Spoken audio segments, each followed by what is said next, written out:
Hello and welcome back to the channel. I'm Evan, and it's that time of the year for the NBA where things have calmed down. So this seems like the best time for predictions. In this video, I'll give you my 5 bold predictions for this year's Detroit Pistons. With all that said, let's begin.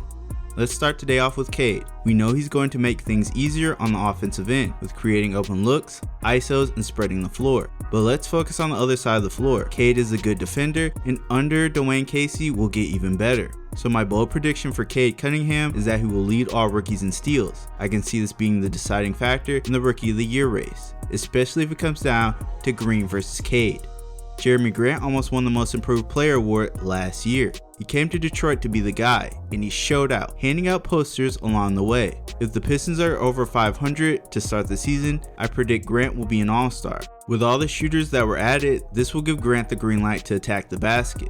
A lot of our early season games will be nail biters, so Grant can punch his own ticket with some clutch buckets. If you look at the box scores featuring Killian Hayes, you know where this prediction is going. Hayes is always close to getting a triple-double. His scoring is usually what keeps him from getting them. My bold prediction for Killian Hayes is that he finishes 10 games this season with a triple-double. With Grant, Cade, and Bay all being threats, opposing defenses will want Killian to shoot. I could see Hayes meeting this challenge and increase his scoring. Dwayne Casey has everything he could ever dream of with this roster in terms of defense. You got Stu and Grant blocking shots, Cade, Kill, and Bay getting in the passing lanes. Even the bench has Saban, Kojo, and Josh who will get you some steals. I think the combination of all these things will result in the Pistons having a top 10 defense this year. Detroit had half of a roster last year and still was great defensively. Casey will make sure this team builds on that foundation. And that leads us to our final prediction. The Detroit Pistons will finish 8th in the East this year. Everyone's saying the East got better. I want to highlight we were one of those teams. Not only that, there are 4 playoff teams that got worse. Philly blew it with the Ben Simmons situation. Best they are getting for him now are Harrison Barnes, Buddy Hield, Colin Sexton, or CJ McCollum. None of those names scare me, and that will also mean the Sixers' playoff hopes rely on Embiid staying healthy for all 82 games. If he goes down, that team will rely on the duo of Andre Drummond and Tobias Harris. We've seen that movie before. Then there's Boston, whose only true point guard is Dennis Schroeder. That man is still looking for his payday, so he will be playing some selfish basketball to get it.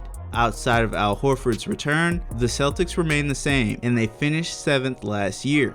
Next are the Wizards, who just fell off the map without Westbrook, while the Pacers stayed the same and still will be without TJ Warren. So that's 4 teams who finished ahead of us, dropping like flies. And the only taking team we have to worry about are the Raptors, who will be without Pascal Siakam for a while. If the Pistons can stay hungry and consistent, a playoff spot is theirs.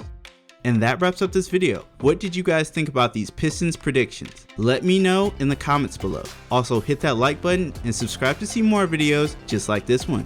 That's it for me. Thanks for watching, and I'll catch you all in the next one.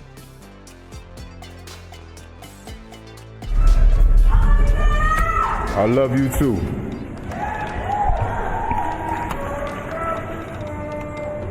Never gets old. Never get old. Detroit basketball never gets old.